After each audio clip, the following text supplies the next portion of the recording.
That we've got Steve Moore with us, a former senior economic advisor to Donald Trump, could play a very important role in a future Trump administration if it comes to that. Don Peebles, the former Obama fundraiser, Peebles Corporation CEO and founder. So, Steve, begin with you here, and the fact that the administration is saying they're very leery of some of the tariff plans of Donald Trump, but to be fair, they've not exactly gotten rid of the tariffs that he passed along to them.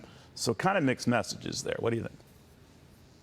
Yeah, I'm going to give everybody a factoid that has been overlooked by so many economists and voters as well, that tariffs have been higher under Joe Biden than they were under Donald Trump. I'm going to say that again, loud and clear.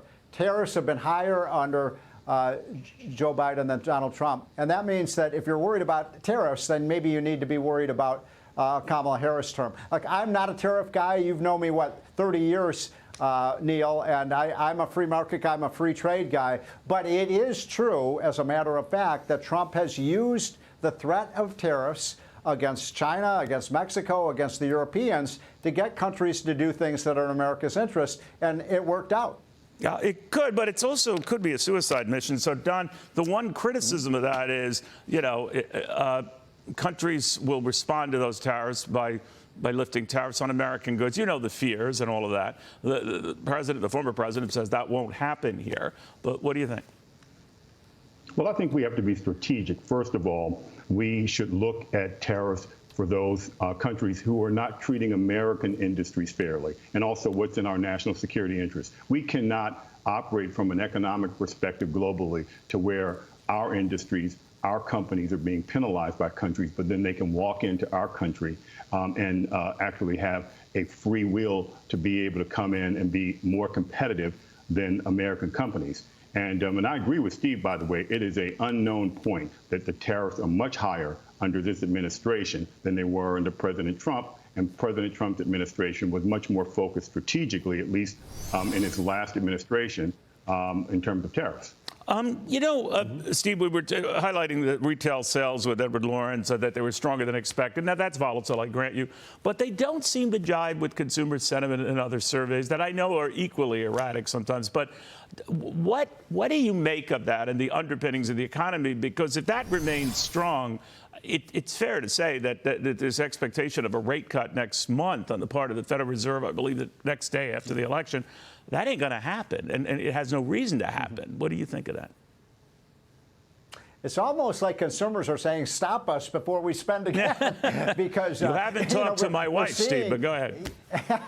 Exactly. So we're seeing it is true. I mean, these latest polls on Americans, how they feel about the direction of the economy, the direction of the country, are very negative. I've seen 2/3 to 3/4 saying wrong direction. And yet, you're right. People are still spending money and going further into debt. It's almost like consumers feel like they're the federal government. They can just spend and spend and spend and borrow. But I think, I'm just make one last quick point. I think instinctively Americans kind of understand you cannot continue to borrow and borrow, whether you're the federal government or the consumer or a business, and can continue to borrow ad infinitum and think that that story is going to have a happy ending.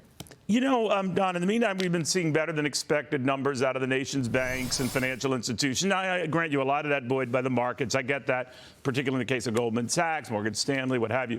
But I'm wondering if it also just telegraphs this continued improvement and that isn't being appreciated. What do you think? Well, I think, first of all, that the economy is struggling, and I think every American knows that and feels it.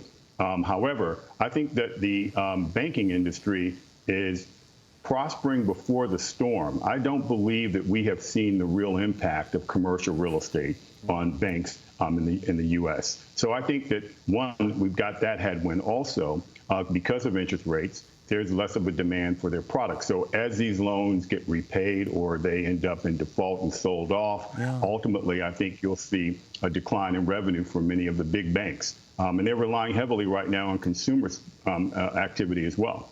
All right. We'll see what happens. Don, thank you. Steve, great seeing you again, my friend.